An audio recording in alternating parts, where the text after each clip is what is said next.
Hey guys, what's up? And welcome back to another Coffee Talk podcast episode. I like to hang out here on the internet, open up discussions that you can tune into, hang out with, discuss with me in the comment section over here on YouTube, or if you're listening on any podcast platform, then hey, what's up? Today we are going to start off the June.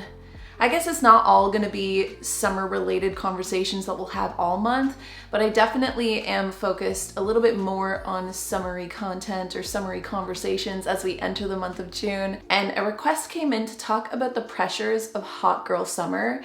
And I really resonated with this because I feel myself at times have put that pressure on even before hot girl summer was a thing, but just like summer comes around and all of a sudden you just want to get your hair done, you want to get some new cute bikinis and clothes and just live your best life for the summer, which just like with most things, I feel like comes from or can come from a very innocent intention, but when you throw the internet and social media and this really complex way that our brains work into the mix and levels of comparison, it can get complicated, it can get muddy, it can get tricky, because I think, again, something that can start with the best of intentions and be rooted in a place of confidence and self-love can turn into a new gauge or a new way or a new content lane of comparison and almost a new vein of vanity,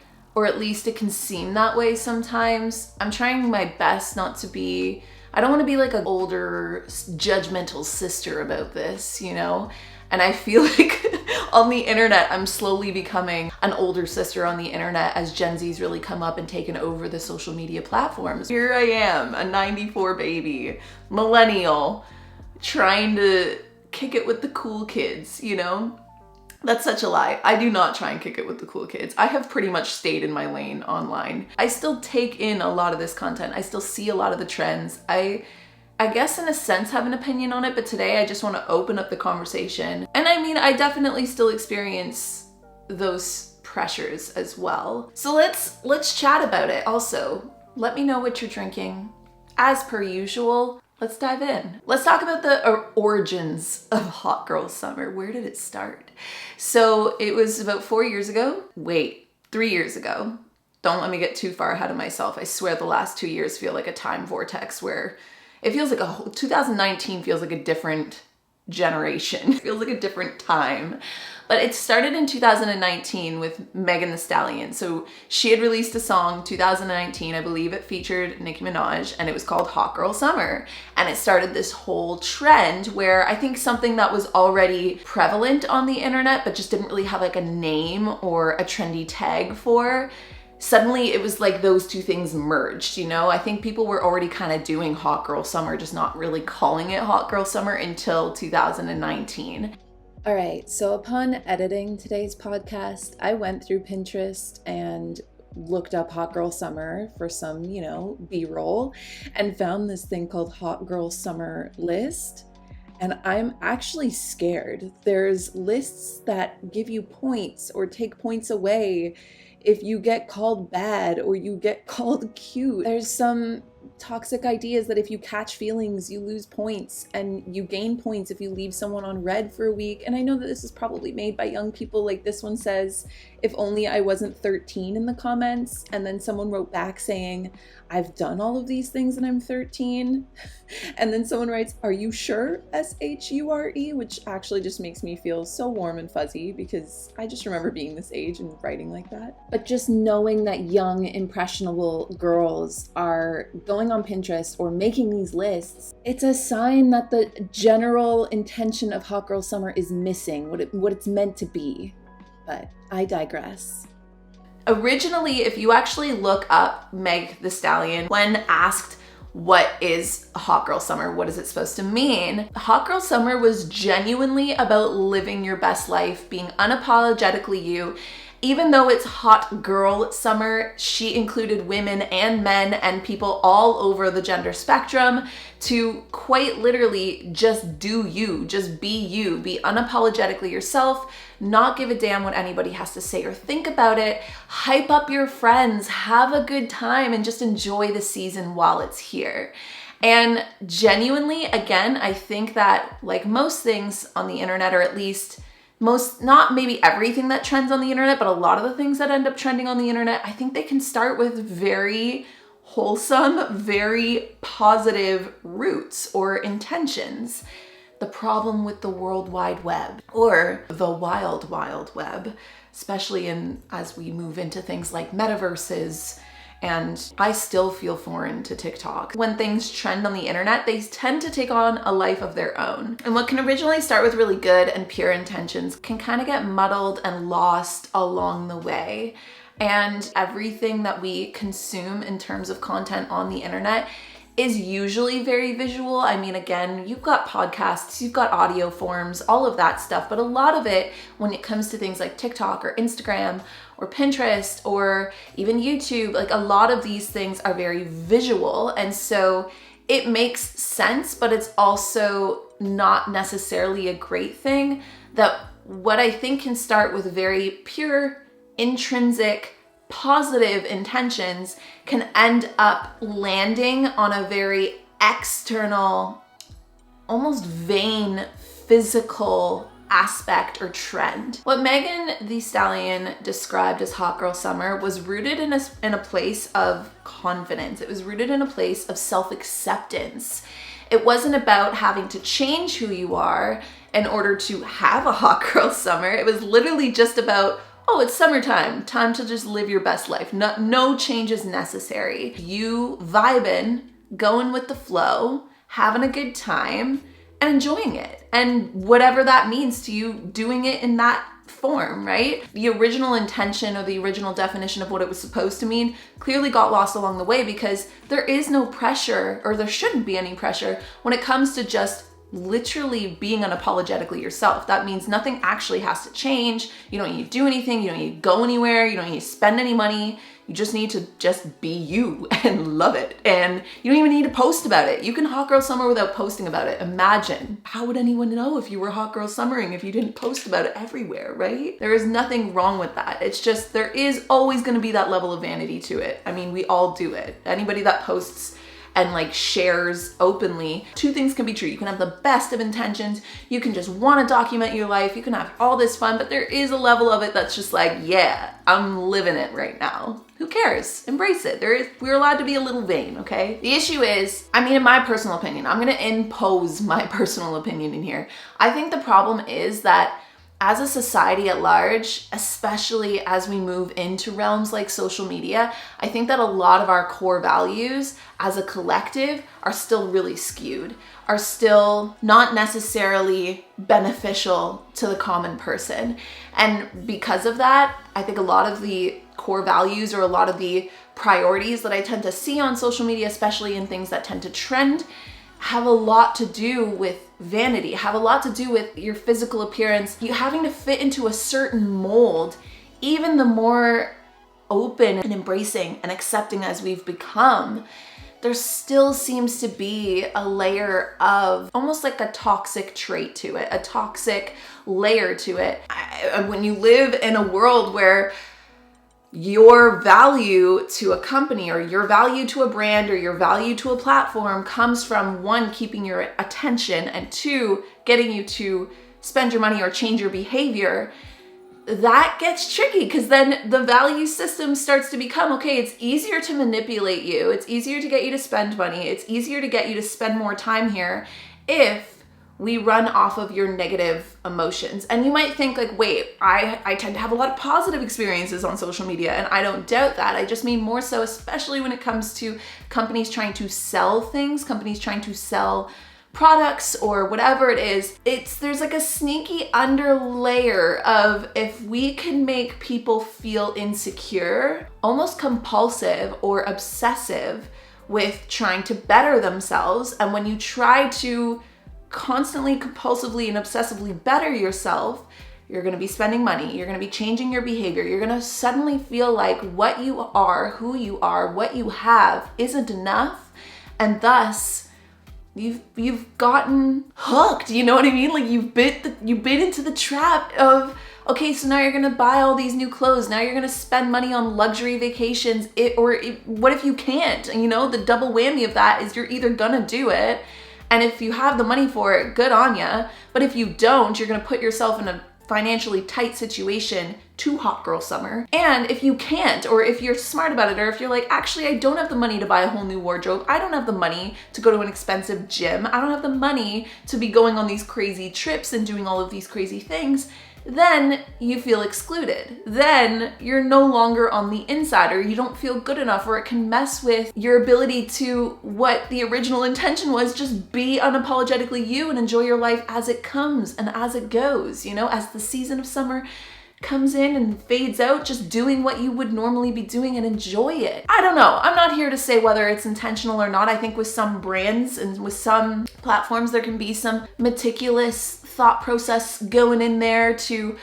keep people's attention, to keep people around. But I genuinely think that it's kind of just a ripple effect of the era we live in, of social media, of consuming so much content about what other people are doing, that it is bound to make our brains question what we have, what we're doing, and put on this new sudden pressure to, okay, my hot girl summer doesn't look like that hot girl summer, which means I have to change what I'm doing to fit someone else's mold or to fit someone else's idea or representation of a hot girl summer, which again, just bringing it right back to Megan Thee Stallion, misses the whole point, right? And that's what creates that pressure. And we're the ones that consume the content, so we're the ones that drive the algorithm. AI is just trying to figure out what we want to see, what we want more of. And so it does beg much deeper questions that I'll try not to get into because this is supposed to just be a light, fun summer conversation. But like, why is it that something that originally started with such a good seed of intention has turned into, okay, now if you want a hot girl summer, it's all about changing your body. It's all about buying all these new clothes. It's all about literally sleeping around or like breaking up with your boyfriend and doing whatever you want, which again, I'm not saying is actually a bad thing, but you can hot girl summer in a relationship. You can be independent and confident in yourself, in love, to glow up, you know, to change yourself externally, making yourself physically more appealing to someone else's eye or your own. But why? Like, again, this begs the deeper question, why does your own eye suddenly think that you need to change to look better? Like, who's feeding you that information that the way you look right now isn't enough? I'm trying so hard not to take this too deep, but like, it opens up a lot of doors, and not just with hot girl summer, just with social media in general. And basically what it does is it ends up focusing this whole idea of hot girl summer on what it means to be conventionally hot, you know, physically hot. And what if you just don't identify with being hot? Like, you don't have to be hot. Like, it's cool if you do feel hot at times, but some people just genuinely don't identify with feeling hot or being hot, right? Some people identify with being cute, have a cute girl summer. Some people identify with just being chill, have a chill girl summer. And again, too, like, not everything on the internet is out there to appease to you individually or me individually. So when someone's out there saying they're having a hot girl summer and it's trending, if I don't identify with being hot, yeah, that can make me feel, again, left out. At the same time, not everything on the internet is there to feed me, you know, to like, what's the word I'm looking for? Words are leaving my brain today. You know? you know what I'm saying? We kind of need to like depersonalize it a little bit, everything that we see on the internet. It's not all for us, even though a lot of it does get targeted towards us. Even though Megan Thee Stallion said, like, it's about men and women and people all over the gender spectrum just living their best lives for the summer, it's still called hot girl summer. So if you don't identify with being hot, or if you don't identify with being a girl, it's a little exclusive. It can be a little exclusive. Not that everything, again, is meant to cater towards us. That was the word I was looking for. Not everything is that personal.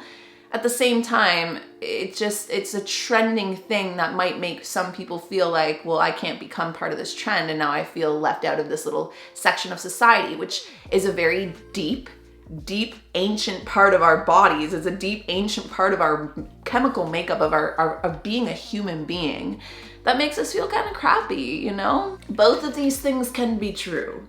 You can feel excluded And you can also know that it's not about you. And both are totally okay to understand, know, and feel in the complexity of what we call life. See, I gotta stop, guys. I really try. I try to have these lighthearted conversations, but I just can't. I can't not bring it there, you know? What if we went back to focusing on the mindset of it and not the physicalities of it? What if it wasn't about needing to change at all, which is, again, I know it's a crazy concept and your brain might not want to accept that. I feel like, in a sense, it's very intelligent the way that our brains do enjoy the motivation, that dopamine aspect of like, oh, I'm suddenly motivated for an external change, which is going to make me feel better. But the problem or the trick to that is that if you're constantly chasing external means to make yourself feel better internally, you'll always be at the mercy of, one, whatever's trending, which you're not deciding, the collective is, or the algorithms are. And two, you'll always be at the mercy of everything but yourself. And so when you bring it back to an intrinsic mindset, an intrinsic energy of unapologetically you, nothing needing to change. If you do change amongst that, great. Still just being unapologetically you. Maybe it does make you feel really good to exercise and to eat well, then do that. But don't do it with the intention of changing yourself. Do it with the intention of, this makes me feel good and I'm unapologetically being myself and unapologetically doing the things that make me feel good in a day-to-day basis. Again, too, like what if we introduced chill girl summer or wholesome vibe summer? It doesn't even need to have the word girl in it. It could be, I mean, I know I'm having a hella pregnant girl summer, definitely. Like, what about self-care summer? What about healing? Oh, we need a second word in there. Healing, I don't want to use vibe again. Healing energy summer. No, that didn't actually work. Give me some time with this. Oh my God, I just dropped my drink everywhere. Fuck. Things got really messy there real quick. Well, about a quarter of my drink is left after that. I'm clearly having a hot mess summer, which is also, hey, maybe you do. Maybe you end up having a hot mess summer. That's the other thing too. Like, if you put all this pressure to have a hot girl summer and then you actually feel like, you know, you didn't really have the best summer, it puts you in a lose-lose situation to put so much pressure on yourself. It puts you in a lose-lose situation to think like, if the summer doesn't meet my preferences, if the summer, or if I as a person don't meet my sudden external changing preferences that aren't intrinsically accepting, then it's gonna be a loss. This summer's gonna suck. You really are leaving yourself like the tiniest bit of room to enjoy the actual summer, because if the external means of summer, if the things you do, the people you hang out with, the situations or experiences you have don't meet your sudden preferences or your sudden ideas of what a hot girl summer is, or if you as a person, if your body doesn't change the way you want it to, if you don't look the way you want it to, if you don't have the money to get the clothes or go on the trips, don't meet those preferences that you've suddenly now nailed or have accepted through the trending content of what it means to have a hot girl summer, if you don't meet your preferences, then not only will you feel like you failed or feel like you didn't have a hot or a great summer, you're also basically making yourself feel like crap. When, again, I hate that I keep repeating this, but the whole intention was about feeling good about yourself, right? So have whatever kind of summer you want to have. Maybe you will have a hot mess summer. Maybe you're gonna have a I don't care summer, which again kind of actually fits the original vibe. Realistically, whatever kind of summer you have, if it's you embracing yourself and you embracing the moment and you embracing the summer for whatever it is or whatever it's going to be, that actually is what the original intention or the original definition of hot girl summer was meant to be. So then you will actually have a hot girl summer without all the pressure and without all of the need to control, you know? You would just have it naturally. You wouldn't even have to worry about it. Now, realistically, saying all of this and understanding all of this is great. And in a week or maybe even later today, you stumble across some hot girl summer content that it's not gonna make you feel some type of way or suddenly be like, oh crap, yeah, like I need to have a hot girl summer. I need to start working on myself. I need to start changing. I need to, whatever it is, whatever it makes you feel. Something you can do when you stumble across this content, it doesn't have to be hot girl summer content. It could really be any kind of content, is to ask yourself just a few questions. Just take a moment, pause, stop scrolling, stop consuming, stop letting your subconscious download all of these messages that are making you feel just any type of way that you didn't choose to feel, and take a second to really understand what's going on internally. The first question would literally be, what is the message? So I do think that there are some great hot girl message or hot girl summer content out there that genuinely is like, live your best life, be you. If the message of the content you're receiving is like, I need to go on lavish trips, I need to do the most, I need to work out if I don't want to work out, and change my body and fit a certain mold, then that's not the message that is meant to be hot girl summer, and stay away. Scroll fast. And the second is, how does this make me feel? This is actually probably one of the best practices you can do anytime you're on social media, anytime you're consuming content, especially at the rapid rate that we do consume content. We're losing a sense of touch with how things actually internalize and make us feel, like how our subconscious really is downloading everything we're constantly consuming at such a high rate that our brains haven't really caught up yet. How is this content making me feel? And just sense it. Don't try and control what your answer is. Don't judge what your answer is. You might find that some hot girl summer content makes you feel excited or motivated. And if it makes you feel good, good on you. Keep going. Like, don't question that. But if it's making you feel insecure or not good enough, or if it's making you feel worse, then it's not doing you any good. You know what I mean? And so it's not the content that you really want to be seeing. Again, we don't always have the most control over what we're seeing, but a lot of platforms now are allowing you to say, like, don't show me this, or I'm not interested in this, and kind of give them a better gauge, or AI a better gauge. It's weird to call AI them. But to give the AI or the algorithms a better gauge of the type of content you do want to see, you can say, like, I'm not interested in this. You don't have to hate on it. You can just genuinely be like, not for me. Please stop showing me this. It's making me feel like poop. You can take it a step further and ask, am I comparing myself right now? And you'll know right away if the answer is yes or no. And again, like, it's not to even externalize the fault on anybody else.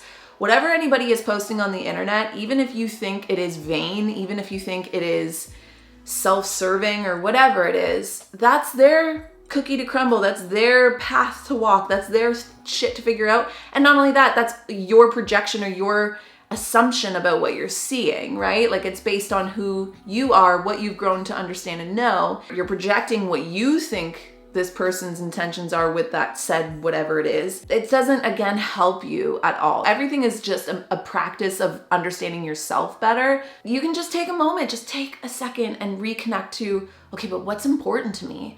Or what am I grateful for? And I know that these things are so cliche and kind of watered down and overused nowadays, but it's true in the sense of, like, it doesn't need to be a deep, profound practice. It could literally just be, oh, I'm comparing myself to this person or this person's life. My life does not feel like that intense and that awesome all the time. I'm comparing that. And you can reconnect to, oh, but wait, as a person, I really just prioritize living in the moment. And am I living in the moment right now? No, I'm not. So I'm gonna just, like, move on to something else, you know? And it might not always work, but it's just a good practice of checking in with yourself when you're constantly consuming what other people are doing all of the time, and making sure that you're not abandoning yourself along the way. Just try to remember that you don't have to hot girl summer. And if you do, you don't have to break the bank. You don't have to change yourself externally at all. You don't have to do what other people are doing. You don't have to fit a conventional mold of what it means to be hot.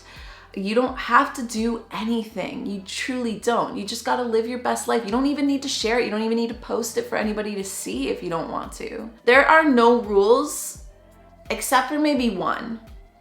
And that rule is, don't be anybody but who you are. In all of this, the worst part about seeing some of the trends is if anybody out there is trying to be something they're not, or trying to be someone they're not, or trying to change themselves into someone they're not, it's gonna leave you so out of alignment and have to do backward motion, backward work to get back to where you already are right now without any of that pressure, without any of that change. Be your unapologetic self. Don't live anybody else's idea or romanticization of a word or a trend or life or a season.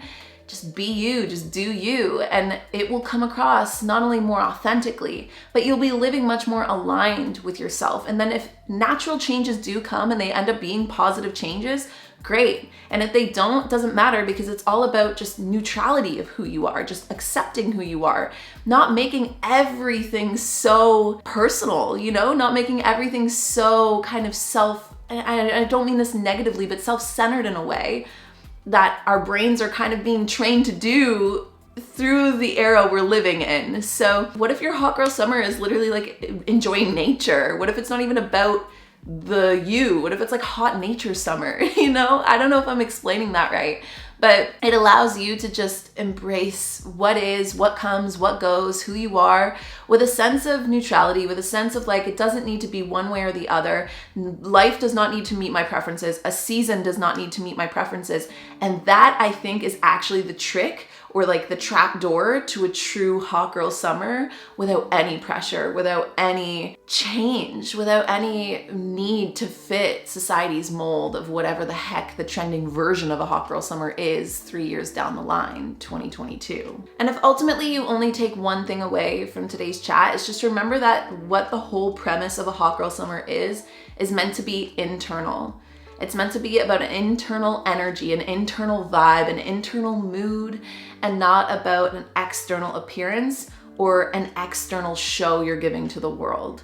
So remember that, and then that can be your trick or your trapdoor again, if you will, out of that feeling of sudden fight or flight pressure when you come across some content like this that suddenly makes you feel like you have to do, be, or change in any kind of way that isn't just who you already are and what you're already doing or what you will do this summer. So that's my 2 cents on a hot girl summer. I love the original concept.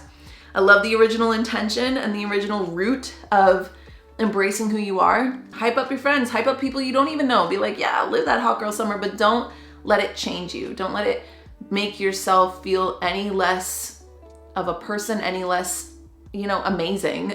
Just have the summer you're gonna have, enjoy the summer you're gonna have. We only have so many of these, and not to be morbid, don't waste it putting all of this like control over like how it has to be, and just let it be what it's gonna be. I'm gonna go refill my drink that I spilt all over the floor. Hot mess, disoriented, pregnant girl summer over here. That's my vibe, but it won't be my vibe next year, and it wasn't my vibe last summer. So like, cool. I'm gonna just embrace that. And let me know, what kind of summer are you having? What is your vibe right now? And outside of that, I will see all of you guys, or talk to all of you guys, in our next Coffee Talk podcast episode. Bye everyone.